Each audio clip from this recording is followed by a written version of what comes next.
buku Sabda Ilmu. Nah, buku Sabda Ilmu ini merupakan syarah atau resensi terhadap kitab monumental yang berjudul Kitab Al-Kafi. Kitab Al-Kafi ini merupakan salah satu kitab yang membahas tentang hadis-hadis yang diriwayatkan oleh Rasulullah SAW yang ditulis tentunya oleh ulama kenamaan yang bernama Syekh Kulani yang hidup pada abad ketiga Hijriah. Nah, bagaimana sih kedudukan ilmu dalam literatur keislaman kita? Yang pertama, dalam Al-Quran kita tahu bahwa ayat yang pertama turun tentunya ayat tentang perintah membaca. Bahkan dilanjutkan dengan ayat-ayat sesudahnya, yaitu ayat tentang perantaraan atau transformasi ilmu melalui kolam atau pena. Nah, banyak sabda-sabda Rasul yang mendukung tentang upaya untuk mencari ilmu. Salah satu yang populer tentunya adalah tuntutlah ilmu sampai ke negeri Cina. Ini adalah salah satu hadis yang paling sering disadur oleh teman-teman penuntut ilmu. Hadis lainnya yang juga cukup populer adalah menuntut ilmu itu wajib sejak dari timangan sampai ke liang lahat. Inilah dasar bagi kita untuk menerapkan lifelong learning atau pembelajaran seumur hidup. Sementara ada juga atsar tentang kedudukan ilmu. Dalam hal ini Sayyidina Ali karramallahu wajhahu beratsar bahwa sesungguhnya ilmu itu begitu banyak sementara usia kita begitu singkat, sehingga kita harus mencari ilmu yang paling bermanfaat. Nah, Murtada Mutahari menyebutkan bahwa ilmu yang paling bermanfaat adalah ilmu tentang mengenal diri. Karena dengan mengenal diri, sebagaimana hadis, kita dapat mengenal Tuhan kita. Nah, apa yang kemudian menjadi relasi antara ilmu di satu sisi sama alim sebagai suatu sifat di sisi yang lain? Nah, inilah yang kemudian menjadi slogan bagi ulama. Karena ulama ini per definisi disebut sebagai seseorang yang memiliki banyak ilmu atau seseorang yang alim. Nah, posisi ulama ini dalam Islam begitu sentral sehingga hadis menyebutkan bahwa ulama itu sepeninggalku merupakan pewarisku. Dalam artian ulama itu ya pewaris Nabi. Dalam hal karakteristik Nabi itu banyak diikuti oleh tentunya para ulama. Tapi tentunya ulama itu dalam hadis disinggung lagi-lagi, bahkan dalam Quran surat Al-Fatir disebutkan bahwa seseorang yang dikatakan ulama atau penuntut ilmu adalah mereka yang paling takut kepada Allah Subhanahu wa Ta'ala. Sehingga bagi kita, kalau kita merasa penuntut ilmu tapi tidak takut kepada Allah, ya kita bisa dikatakan sebagai ulama. Atau kali lain, atsar dari para imam suci menyebutkan bahwa ulama itu adalah mereka yang relevan antara ilmunya di satu sisi, perkataannya di sisi lain, dan perbuatannya. Itu artinya antara ilmu dan amal, baik itu amal lisan maupun amal secara tindakan, itu mengalami relevansi. Inilah yang kemudian menjadi definisi dari iman. Kita tahu bahwa sabda Rasul Shallallahu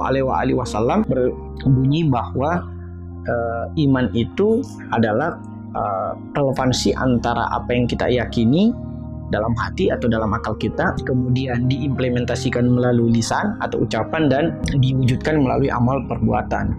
Nah, sehingga ketika ada orang yang hanya berilmu secara wawasan tapi tidak mengimplementasikannya, itu belum dikatakan sebagai seorang yang menuntut ilmu atau seorang yang berilmu. Jangan sampai kita berada pada apa yang oleh Sayyidina Ali sebut sebagai ilmunya hanya sampai pada kerongkongannya, karena tidak lahir ke dalam tindakan kita sehari-hari. Nah, di dalam buku ini pula disebutkan ada 4 hak ilmu. Yang pertama, ilmu itu kita harus diam ketika ia diucapkan. Misalnya ketika ada perkuliahan, kita harus diam dulu dalam perkuliahan tersebut atau diskusi tersebut. Jangan memotong, apalagi memotong secara tidak sopan. Yang kedua, khusyuk dalam mendengarkannya. Beberapa dari kita itu sibuk menghayal atau mencari-cari celah-celah dari si pembicara, alih-alih khusyuk dalam pembicaraan tersebut. Yang ketiga, mengamalkan ilmu tersebut ketika sudah tersampaikan. Dan yang keempat adalah menyebarkan ilmu yang kita peroleh. Jadi itu tadi ada 4 hak ilmu, yaitu diam ketika dibicarakan, khusyuk ketika ia dibicarakan, diamalkan, dan kemudian disebarkan. Nah, kali lain Imam Ja'far As-Shadiq juga menyebutkan bahwa setiap penyakit ada obatnya, dan obat dari kebodohan adalah dengan bertanya. Tetapi sering kita dapati banyak majelis-majelis ilmu, mulai dari perkuliahan, diskusi, itu ketika ada forum tanya jawab, antara orang yang satu dan orang yang lain itu saling berharap untuk ada pertanyaan gitu. Jadi inilah alasan juga mengapa resensi mengambil slogan ada pertanyaan, sehingga masyarakat ilmiah itu menjadi sadar atau menjadi kritis bahwa segala sesuatu itu harus dipertanyakan. Karena ketika kita berhenti bertanya, kita merasa ilmu pengetahuan kita itu sudah dalam keadaan mapan. Dalam hadis juga disebutkan ada 3 jenis manusia. Yang pertama adalah ulama, yaitu yang memiliki banyak ilmu tentunya. Yang kedua adalah penuntut ilmu. Semoga kita masuk ke dalam kategori yang kedua, dan semoga kita tidak masuk dalam kategori yang ketiga, yaitu manusia yang tidak berguna. Nah, salah satu buku yang membahas tentang manusia yang tidak berguna ini ditulis oleh Yuval Noah Harari.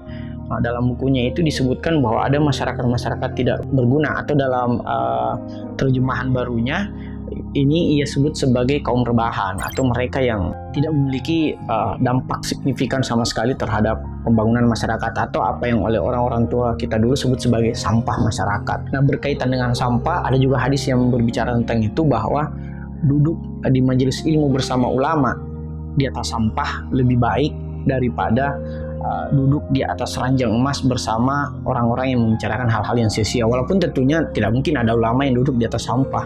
Mungkin maksudnya adalah di tempat yang sederhana gitu, daripada di tempat istana mewah atau di kafe yang megah tetapi ternyata membicarakan hal yang sifatnya sia-sia belaka. Sehingga dari sini kita mengetahui bahwa hanya ulama dan penuntut ilmu lah memiliki akses terhadap pahala jariah, yaitu pahala yang masih tetap terus mengalir walaupun sang fisiknya telah meninggalkan dunia ini. Nah, salah satu ciri untuk mengidentifikasi apakah itu dia adalah seorang ulama atau penuntut ilmu adalah ia lebih banyak diam dan sabar. Ketika dia menghadapi masalah, ia lebih banyak sabar, termasuk bersyukur tentunya. Sebagaimana kata ulama, dalam hal ini Ali Khamenei, sabar adalah ketahanan dalam menghadapi rintangan eksternal dan internal untuk mencapai tujuan, sementara diam itu membuat ia meminimalisir perbuatan dosa. Nah, salah satu buku yang menarik mengenai dosa-dosa lisan itu berjudul Mengobati Penyakit Lisan. Itu di situ ada belasan tentang penyakit-penyakit lisan, mulai dari gosip, fitnah, membicarakan hal yang sia-sia, itu ada semua di situ. Silakan teman-teman cari referensi bukunya. Nah, adapun relasi antara ilmu, iman, dan amal ini kan menjadi slogan dari aktivis-aktivis ya, ilmu, iman, dan amal, dalam hal ini PMII. Dalam hadis disebutkan bahwa ilmu tanpa disertai amal itu hanyalah titipan, sehingga ya suatu saat akan hilang ketika tidak diamalkan. Sehingga ilmu tanpa amal ya sama aja kosong.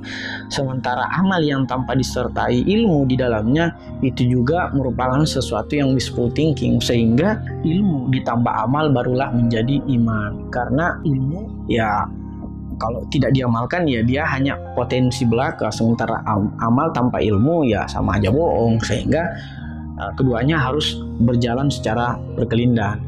Nah, dari penuntut ilmu dan ulama inilah kemudian lahir sebuah masyarakat ilmiah atau masyarakat yang memiliki keutamaan, dalam hal ini ilmu. Inilah yang kemudian kita sebut sebagai kota ilmu, dan itu kita harapkan lahir bukan hanya di pesantren sebagai subkultur, tapi di masyarakat secara keseluruhan. Walaupun pesantren harus menjadi ujung tombak atau inisiator dari gerakan kota ilmu tersebut, sebagaimana sabda Rasul Shallallahu Alaihi Wasallam bahwa ana madinatul ilm wa aliyul babuha, yaitu aku adalah kota ilmu dan Sayyidina Ali adalah pintunya. Barang siapa ingin masuk ke suatu kota, masuk ke lewat pintunya. Sehingga ketika kita ingin mau mengetahui tentang hakikat ilmu Nabi Muhammad SAW, kita harus minimal melalui pintunya, yaitu Sayyidina Ali karramallahu wajhahu.